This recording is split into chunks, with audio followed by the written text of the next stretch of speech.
제제 서둘러. 학교 늦겠다. 나는 식탁에 앉아 천천히 마른 빵을 씹으며 커피를 마시고 있었다. 늘 하던 대로 식탁 위에 팔을 얹고 벽에 걸린 달력을 바라보았다. 글로리아 누나는 몸이 달아 안달이었다. 맘 놓고 집안일을 할 수 있도록 우리가 얼른 사라져주기를 애타게 기다리고 있었다. 빨리 해, 망나니 같은 거사. 여태 머리도 안 빗고 뭐 했어? 너도 또또까 형처럼 제 시간에 준비할 수 없니? 누나는 거실에서 빗을 가져와 내 금발 앞머리를 빗겨주었다. 이런 억센털 러시아 고양이는 빗질 할 필요도 없다니까. 누나는 나를 의자 위에 세워놓고 요리조리 살폈다. 셔츠와 바지 매무새가 괜찮은가 보기 위해서였다. 이제 가자, 제제. 또또까 형과 나는 가방을 가로질러 맸다.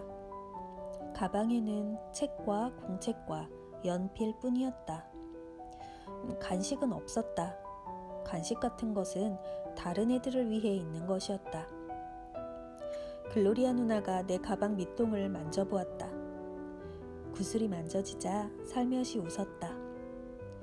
우리들 손에는 신발이 들려 있었는데 그건 학교 가까이에 있는 시장에 가서야 신을 수 있었다. 거리에 나오기가 무섭게 또또까 형은 천천히 걷는 나를 내버리고 달아나 버렸다. 보통은 악마가 먼저 나를 충동질하고 그러면 내가 야단을 쳤다. 나는 그런 편이 더 좋았다. 하지만 이번에는 내가 먼저 마음속에서 잠자고 있는 장난꾸러기 악마를 깨웠다. 히읗 상파울루 고속도로가 나를 유혹했다. 바로 박쥐 때문이었다. 그것은 영락없는 박쥐였다. 달리는 자동차 뒷꽁무니에 매달려 시원한 바람을 맞을 수 있는 박쥐였다. 세상에서 가장 신나는 일이었다. 아이들이면 누구나 해보고 싶은 장난이었다. 내게 그 장난을 가르쳐준 것은 또또까 형이었다. 형은 뒤에 오는 차에 치일지도 모르니 있는 힘을 다해 꽉 잡아야 한다고 1000번도 넘게 주의를 주었다. 시간이 지남에 따라 두려움은 줄어들고 모험심은 커져서 점점 더 어려운 박쥐에 매달리고 싶어졌다. 난 이 모험에 홀딱 빠져 라디스라우 씨의 차에까지 매달려 보았다. 아직 매달려 보지 못한 차는 미끈한 포르투갈 사람의 차뿐이었다. 멋지게 손질된 차가 나의 도전을 기다리고 있었다. 내 바퀴는 늘 새 것 같았고 금속 부품들은 반짝반짝 윤이나 얼굴이 비칠 정도였다. 경적 소리도 아주 재미있었다. 마치 들판에 있는 소의 목신 울음소리 같았다. 하지만 그렇게 멋진 차의 주인은 세상에서 가장 흉하게 얼굴을 찌푸리고 다니는 사람이었다. 그래서 아무도 그의 차에 매달릴 엄두를 못 내고 있었다. 들리는 말에 따르면 그는 사람들을 때려 죽이고 죽이기 전에는 거세하겠다는 위협을 한다고 했다. 우리 학교 아이들 중에 그 차를 넘보는 애는 아무도 없었다. 아니, 지금까지는 아무도 없었다고 말하는 것이 좋겠다. 내가 이 이야기를 하자 민기뉴가 말했다. 제제, 정말 아무도 못 해봤니? 정말 아무도 못했어. 아무도 그럴 용기를 못 내. 나는 민기뉴가 내 계획을 눈치채고 웃고 있는 걸 보았다. 그런데 넌 박쥐에 미쳐있잖아. 미쳐있긴 미쳐있어. 아무래도 뭐? 이번엔 내가 웃었다. 빨리 말해. 네 호기심도 못 말려. 넌 늘 내게 다 털어놓잖아. 결국엔 항상 다 얘기하면서. 너도 말 안 하고는 못 베길걸? 있잖아 민기뉴. 나는 7시에 집에서 나가잖아. 그렇지? 모퉁이에 닿으면 7시 5분이야. 그런데 포르투갈 사람은 담배를 사려고 7시 10분에 재난과 기아 상점 모퉁이에 차를 세우거든. 며칠 내로 용기를 내서 그 차에 매달리려고 궁리 중이야. 넌 그럴 용기가 없어. 민기뉴, 내가 용기가 없다고? 두고 봐. 내 가슴은 쿵쿵 뛰고 있었다. 차가 멈추고 그 사람이 내렸다. 민기뉴의 도전적인 말이 내 두려움과 용기를 뒤죽박죽 섞어 놓았다. 별로 마음이 내키지 않았지만 자존심이 내 발걸음을 재촉했다. 난 상점을 돌아 벽 모퉁이에 몸을 반쯤 숨겼다. 책가방에다 운동화를 집어넣었다. 심장이 어찌나 세게 뛰던지 상점 안의 사람들이 들을까봐 걱정이 될 정도였다. 그는 나를 보지 못하고 나왔다. 차 문 열리는 소리가 들렸다. 지금 못하면 영영 못하는 거야, 민기뉴. 나는 후다닥 달려나와 있는 힘을 다해 바퀴에 매달렸다. 두려움이 내게 더 큰 힘을 주었다. 학교까지는 거리가 꽤 멀었지만 친구들에게 승리의 순간을 보여줄 생각으로 벌써부터 마음이 들떴다. 야호! 내 소리가 얼마나 크고 날카로웠는지 누가 차에 치였는가 보려고 상점 안에 있던 사람들이 서둘러 문을 열고 나왔다. 내 몸이 땅에서 50cm쯤 위에 매달려 대롱거렸다. 귀는 숯불처럼 달아올랐다. 내 계획에 뭔가 잘못이 있었다. 너무 서두르는 바람에 차에 시동이 걸려 있는지를 확인하지 못한 것이었다. 포르투갈인의 우거지상은 더 험악해졌고 눈에는 불똥이 튀었다. 이런 간 큰 녀석 같으니라고. 네 놈이었군. 콩알 만한 녀석이 겁도 없이. 그는 나를 바닥에 내려놓았다. 그는 한쪽 귀를 잡았던 손을 놓고 주먹을 얼굴에 들이밀며 위협했다. 요놈, 네 놈이 매일 내 차를 노리고 있었다는 걸 내가 모른 줄 알아? 오늘 단단히 혼을 내줘야겠다. 다시는 그런 짓 할 마음이 안 나도록. 아픔보다는 창피를 당하는 것이 더 견디기 힘들었다. 이 야만인에게 욕을 잔뜩 퍼붓고 싶었다. 그러나 그는 나를 놓아주지 않았다. 내 생각을 알아챈 듯 다른 한 손으로 나를 위협했다. 입이 있으면 말해봐. 욕을 해보라고. 왜 아무 말도 못하지? 고통과 수치와 이 광경을 고소하다는 듯이 바라보며 웃고 있는 사람들 때문에 눈물이 마구 솟았다. 포르투갈 사람이 계속 나를 놀렸다. 아니 꼬마 녀석아, 왜 욕도 못하지? 머리끝까지 분통이 치밀어 올라 잔뜩 화난 목소리로 대꾸했다. 지금은 말 못해요. 하지만 생각 중이에요. 이 다음에 커서 아저씨를 죽이겠어요.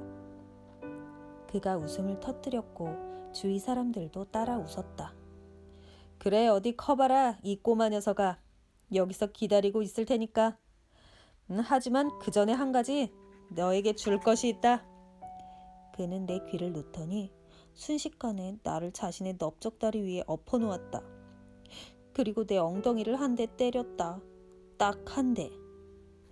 그런데 어찌나 세게 때렸는지 나는 엉덩이가 창자에 붙어버리는 줄만 알았다. 그제서야 그는 나를 풀어주었다. 나는 멍한 상태에서 낄낄대며 웃는 사람들 틈을 빠져나왔다. 히우 상파울루 고속도로에서는 좌우에서 오는 차를 살필 생각도 않고 길을 건넜다. 얼얼함을 줄여보려고 손으로 엉덩이를 문질렀다. 망할 놈의 자식, 두고 보자. 꼭 복수하고 말 거야, 반드시. 그렇고 말고. 조롱하던 사람들로부터 멀어질수록 아픔도 사라져갔다. 학교 친구들이 알게 되면 어쩌지? 그리고 민기뉴에겐 뭐라고 말하지? 적어도 일주일 동안은 재난과 기압 상점 앞을 지날 때마다 어른들이 나를 비웃겠지? 어린 나에게 저지른 비겁한 행동을 생각하면서 말이야. 좀 더 일찍 나서서 다른 길을 통해 고속도로를 건너야 할 것 같았다. 나는 풀죽은 모습으로 시장 근처에 이르렀다. 수돛가에서 발을 씻고 운동화를 신었다. 또또까 형이 애타게 나를 기다리고 있었다. 조금 전에 있었던 실패담에 대해서는 입도 뻥끗하지 말아야지. 제제, 나 좀 도와줘. 무슨 일인데? 너 비애 알지?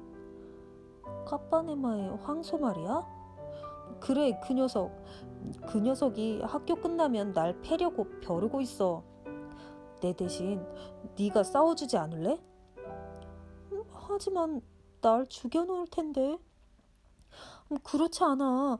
넌 싸움도 잘하고 용감하잖아. 좋아. 학교 끝나고? 응, 끝나고. 또또과 형은 늘 이런 식이었다. 싸움을 벌여놓고는 언제나 나를 끌어들였다. 그러나 마침 잘된 일이었다. 나는 포르투갈 사람에 대한 울분을 비애 녀석에게라도 풀고 싶었다. 그날 나는 너무 많이 얻어맞았다. 눈은 멍이 들고 팔은 부어올랐다. 또또까 형은 무릎 위에 내 책과 자신의 책을 얹어놓고 다른 애들과 함께 땅바닥에 앉아 나를 응원했다. 그들은 내게 코치까지 해주었다. 제제, 녀석의 배에 박치기를 해. 녀석은 비계살 뿐이니까 물어뜯고 핥혀버려. 그러나 아무리 응원단과 코치가 많다 해도 빵집 주인 로젠베르그 아저씨가 아니었다면 난 산산조각이 났을 것이다. 그는 계산대를 박차고 나와 비애의 멱살을 잡고 심벌질을 두드리듯 비애의 양쪽 뺨을 때렸다. 창피하지도 않아? 다 큰 녀석이 저렇게 작은 애를 때리다니. 우리 집 식구들 말로는 로젠베르그 씨가 랄라 누나를 짝사랑하고 있다고 한다. 그는 우리를 잘 알았고 랄라 누나가 우리와 함께 있을 때는 번쩍이는 금리가 보이도록 한바구음을 지으며 우리에게 케이크나 사탕을 주곤 했다. 나는 참지 못하고 민기뉴에게 실패담을 털어놓았다. 시퍼렇게 멍든 눈과 누렇게 부은 얼굴로는 도저히 숨길 수가 없었다. 아버지는 내 꼴을 보고 내게는 알밤을 한 대 먹이고 또또까 형에게는 일장 연설을 했다. 아버지는 절대로 형을 때리는 법이 없었다. 하지만 나는 못된 짓만 골라서 하는 아이였기 때문에 매를 맞았다. 민기뉴는 내가 하는 모든 이야기를 귀담아 들어주었다. 그러니 어떻게 이야기하지 않을 수 있단 말인가. 그는 내 이야기를 듣고 속이 상했는지 내가 이야기를 끝내자 화난 목소리로 겨우 한마디 내뱉었다. 비겁한 녀석들. 싸움은 별거 아니었어. 만일 네가 봤더라면. 나는 박쥐 사건도 하나도 빠짐없이 자세히 얘기해 주었다. 민기뉴는 내 용기에 감동했는지 맞장구를 쳐주었다. 넌 꼭 복수할 거야. 물론이야. 꼭 복수할 거야. 톰 믹스한테 권총을 빌리고 프레드 톰슨한텐 망아지 달빛을 빌리고 코만치 인디언이랑은 같이 함정을 만들 거야. 언젠가 꼭 그 사람 머리를 장대에 매달고 돌아올 거야. 얼마 못 가 흥부는 가라앉았고 우리는 다른 이야기를 했다. 슈르르까, 너 모르지? 지난주에 내가 최우수 학생으로 뽑혀서 요술장미란 동화책을 상으로 받았어. 민기뉴는 내가 슈르르까라고 불러주면 늘 좋아했다. 그럴 때는 내가 자신을 다른 때보다 더 사랑하고 있다는 것을 그도 알고 있었다. 기억나.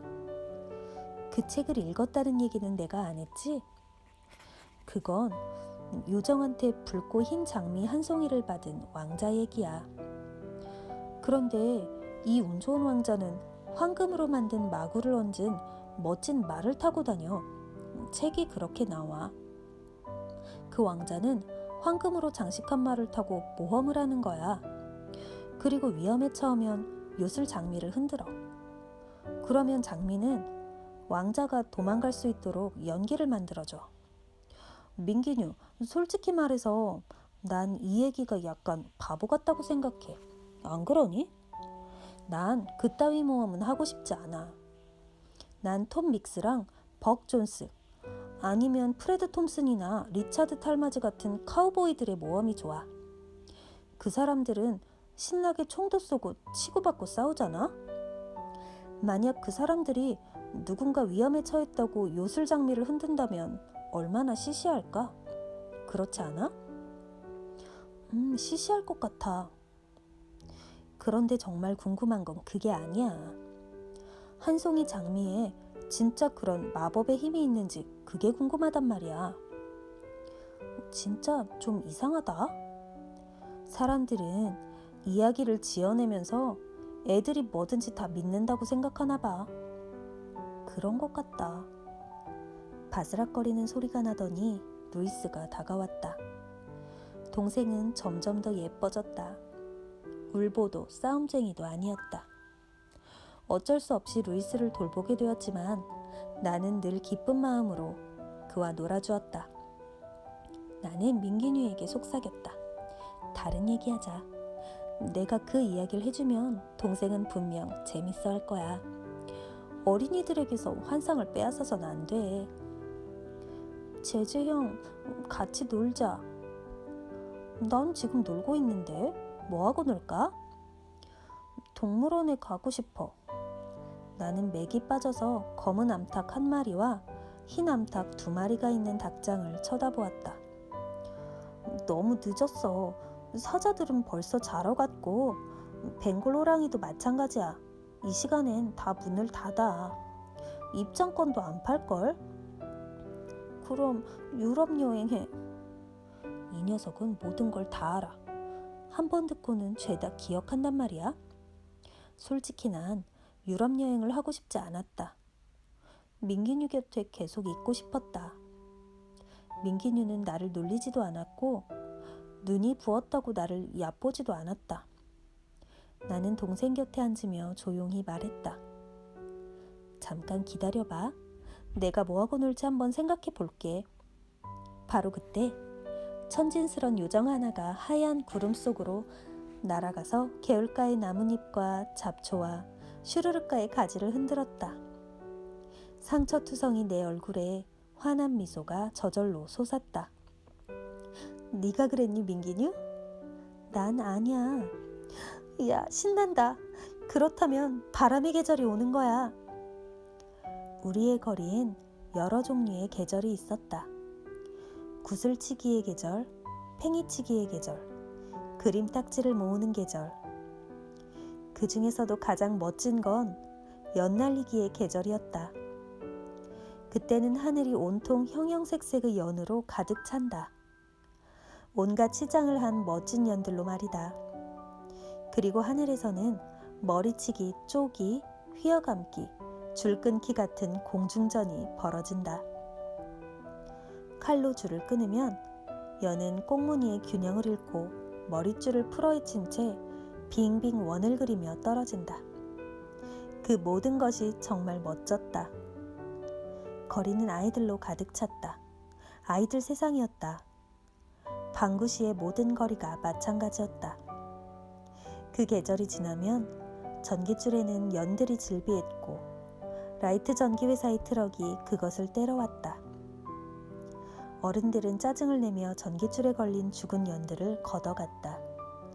바람이 분다. 바람이 불자 좋은 생각이 떠올랐다. 루이스, 사냥놀이 할래? 난 말 못하는데. 곧 클 거야. 그러면 탈 수 있어. 거기 가만히 앉아있어. 그리고 내가 어떻게 타는지 잘 봐. 그러자 민기뉴는 이 세상에서 가장 아름다운 말로 변했다. 바람이 점점 세졌다. 개울가의 초라한 잡초밭이 거대한 초록 대평원으로 변했다. 내 카우보이 옷은 금으로 장식되어 있었고 가슴에는 보안관 배지가 번쩍였다. 마라, 달려라 달려. 이랴. 따각따각따각. 톰 믹스와 프레드 톰슨은 이미 와 있었다.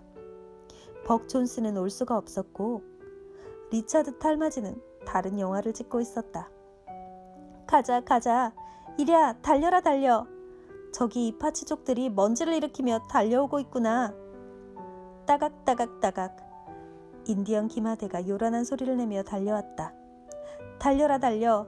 평원이 물소와 들소로 가득 차 있다. 이봐, 총을 쏘라고. 철컥철컥철컥. 탕탕탕 피웅피웅피웅. 화살이 바람을 가르는 휘파람 소리를 내는구나. 바람, 말, 질주, 구름먼지. 그 속에서 루이스가 거의 악을 쓰고 있었다. 제재용! 제재용! 나는 천천히 말을 멈추고 숨을 몰아쉬며 뛰어내렸다. 무슨 일이야? 어떤 물소가 네 쪽으로 왔어? 아니, 다른 거 하고 놀자. 인디언이 너무 많아서 무서워. 이 인디언들은 아파치족이야. 우리 친구란 말이야. 그래도 무서워. 너무 많아.